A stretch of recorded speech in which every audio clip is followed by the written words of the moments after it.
Today, the mass media plays a vital role in expanding the face of globalization. The components of the media, such as TV, the internet, computers, and etc., are considered to have a significant effect on globalization. There is also growing access to a wide variety of media today due to the globalization process, which plays a very important role in shaping human minds and has an enormous influence on the personal lives of our society. Thus, these two equally important processes interact with each other and provide mutual assistance in the expansion of the sphere of influence. Before the press media had come into picture, people used to communicate by writing letters and sending them to direct mails.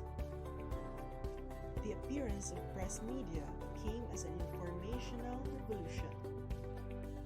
This early press media became a source of information, promotion, and projection. It was specialized in diverse spheres and was focused on all the issues concerning daily lives and well-beings. The spread of ideas is also involved in globalization. For example, the notion of the rights of lesbian, gay, bisexual, and transgender or the LGBTQ+ communities is spreading and becoming more widely recognized across the globe. Similarly, the conservative Christian church that opposes these rights moves from places like South America to Korea and to Burundi in Africa. Jacques Lully was then right to ask, could global trade have evolved without a flow of information in markets, prices, commodities, and more? Could empires have stretched across the world without communication throughout their borders? Could religion, music, poetry, film, fiction, cuisine, and fashion develop as they have without the intermingling of media and cultures? Relationship between globalization and media, which must be unraveled to further understand the contemporary world. Media and its function. Media is the communication outlet or tools used to store and deliver information or data. According to Lull, media is a means of conveying something, such as a channel of communication. On the other hand, when you refer to used media, it means using the technology of mass communication. We all know that mass communication is a process of sharing message to a large number of audience through some form of technology at a time. And some form of technology used to spread message is the media. Media and its function, sending information, provide education, entertainment, persuasion, surveillance, interpretation, sending leakage, and socialization. There are two types of media, print media and broadcast media. Print media, which is a collective term of media printed on paper, which include books, magazines, and newspaper.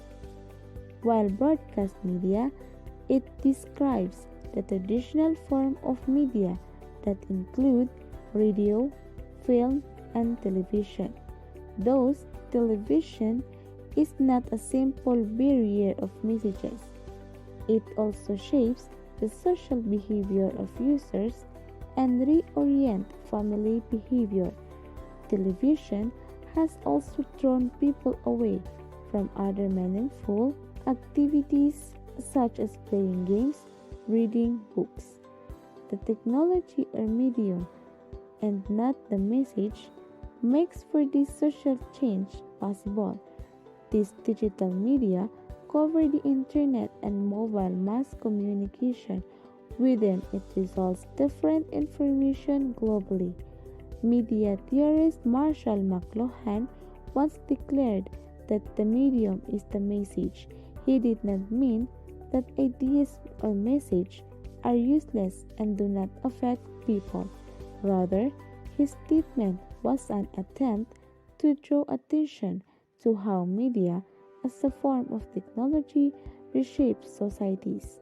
New media may expand the range of communication, but they also dull the user's communicative capacities. Today, the smartphone allows users to keep in touch instantly with multiple people at the same time. On the one hand, they expand people's senses because they provide the capability to talk to more people instantaneously and simultaneously. On the other hand, they also limit the senses because they make users easily distractible and more prone to multitasking. The question of what new media enhance and what they amputate was not moral or ethical one. According to McLuhan, new media are neither inherently good nor bad. The famous writer was merely drawing attention to the historically and technologically specific attributes of various media. In this part of lesson, we're gonna tackle about what is the global village and what is the cultural imperialism. We all know that a smartphone, old-version telephone, a laptop, TV, and a Wi-Fi are technological inventions used to relay a message or idea. A media theorist named Marshall McLuhan used his analysis to examine the impact of these electronic media to society. He mainly analyzed the social changes brought by television and found out that television was turning the world into a global village. What does he mean by global village? Think of an activist protesting down a road. They do share a common goal, isn't it? It's because they have the same political perspective towards the government. It's just like as more and more people sat in front of the TV, their understanding of the world will be shaped and could later result in a contraction of perception. As a summary, global village describes the phenomenon of the entire world becoming more interconnected as the result of propagation of media technologies throughout the world. Cultural imperialism. So before we dive to the lesson, let us define first what imperialism is. Imperialism refers to the creation and maintenance of unequal relationships between civilizations, favoring a more powerful civilization.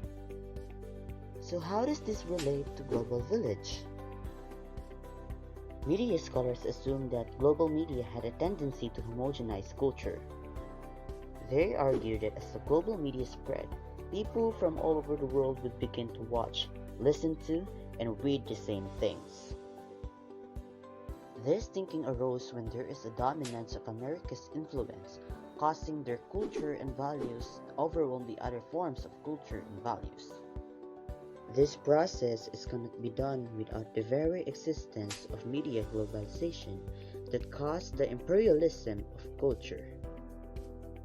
In the year 1976, there are two media critics, namely Herbert Schiller and John Tomlinson, who decried the cultural imperialism.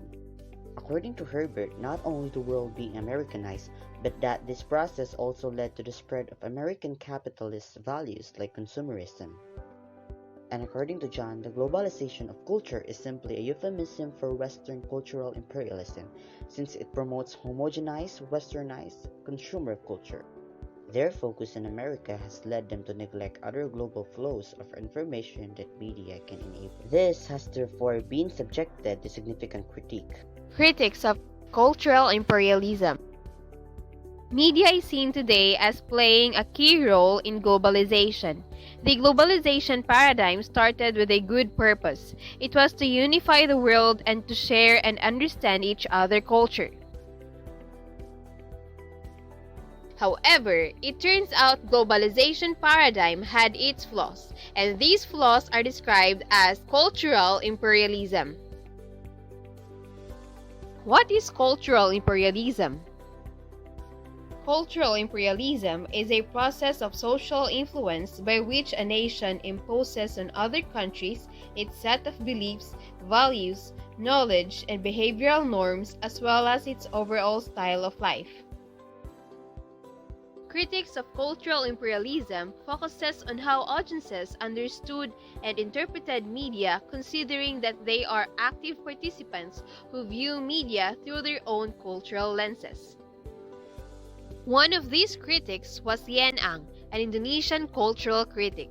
In 1985, she studied how audiences in Netherlands received the American culture through watching the American soap opera Dallas, and through letters from 42 viewers, she noted that the viewers put a lot of emotional energy into the process, and they experienced pleasure based on how the program resonated with them. In consonance to Yen Ang, in 1990, Alejo Katz and Tomar Libs decided to push Ang's analysis further by examining how viewers from distinct cultural communities interpreted Dallas. Thus, they argued that people from diverse cultural backgrounds had their own ways of understanding the show, such as how Russians find the content suspicious and that they believed that it contained American propaganda, while Americans believed that the show was primarily about the lives of the rich.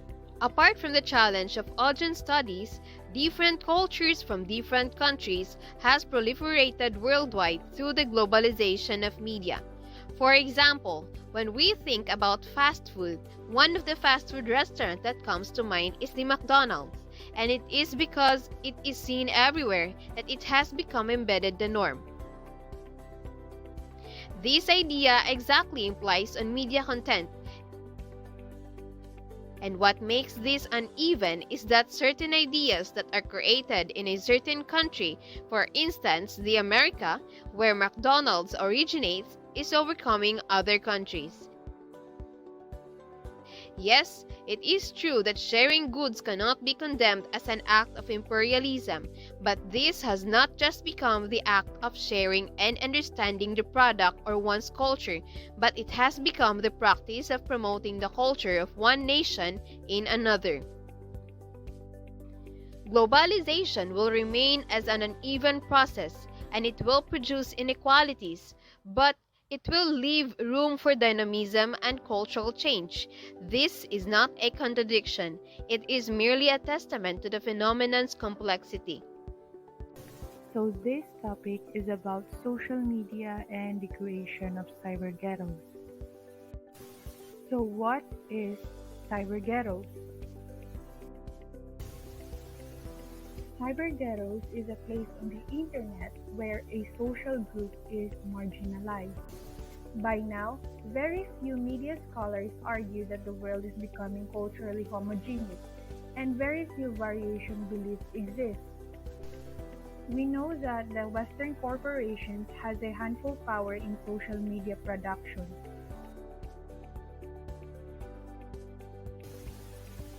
Facebook is an example. Facebook is made by a Western man, Mark Elliott Zuckerberg. This social media platform for the internet is proving that the globalization of culture and idea can move in different directions. It even challenges previous ideas about media and globalization. However, social media has its pros and cons. We know that social media serves as a communication that is accessible for everyone, and anyone with an internet connection or smartphone can use platforms like Twitter for free. The media have enabled users to be consumers and producers of information simultaneously. In 2011, during the wave of uprising known as the Arab Spring, activists in Tunisia, Egypt, and Libya used Twitter to organize and disseminate information, which tumbled their respective governments. More recently, the Women March against President Donald Trump began with a tweet and became a national, even global movement. Social media also has its own dark side. In the early 2000s, commentators began referring to the emergence of splinternet and cyber-balkanization. Splinternet and cyber-balkanization is the dividing of various factors such as politics, nationalism, and etc. In the US, voters of Democratic Party largely read liberal websites, and voters of Republican Party largely read conservative websites. Conservative website is the presentation of an opinion in a conservative way. This is also used by politicians as a counter to perceived liberal bias. Liberal website is a website used by Democratic supporters. Information in this website is open to all opinions. This segmentation notes that the article in journal Science has been exacerbated by nature of social media feeds, which leads users to read articles, memes, and videos shared by like-minded friends. Thus, being on Facebook reinforces one's existing beliefs and opinions. Social media produce a herd mentality. That is why people of power use it. Herd mentality describes how people can be influenced by their peers to adopt certain behaviors. Politicians has less democratic intentions than demagogues. They exploit social media and thus they use it as a tool for propaganda. Dictator Vladimir Putin has hired armies of social media users to manipulate public opinions through intimidation and spreading of fake news. Most recently, American intelligence agencies established that Putin did this to help Donald Trump win the presidency. In places across the world, Putin imitators replicate his strategy, just like what happened to Turkish President Recep Tayyip Erdogan. He was threatened by online mobs of pro-government trolls. Facebook doesn't have a team of editors who were trained to sift through and filter information. Global online propaganda is very threatening as the globalization of media deepens. Internet media have made the world so interconnected that a Russian dictator can influence an American election in a very cheap way. That is why media consumers must remain vigilant and learn how to distinguish fact from hoax, as media allows politicians to peddle with it. People must also remain critical of mainstream media and traditional journalism that may also operate based on vested interests. We must also insist that there are some credible resources that we could read information through. This lesson showed that different media have diverse effects on globalization processes. At one point, it seemed that global television was creating a global monoculture. Now, it seems more likely that social media will splinter culture and ideas into a bubble of people who do not interact. Societies can never be prepared for the rapid changes in the systems of communication. Technological change, after all, creates multiple unintended consequences. Consumers and users of media will have a hard time turning back the clock. Though people may individually try to keep out of Facebook and Twitter, for example, these media will continue to engender social changes.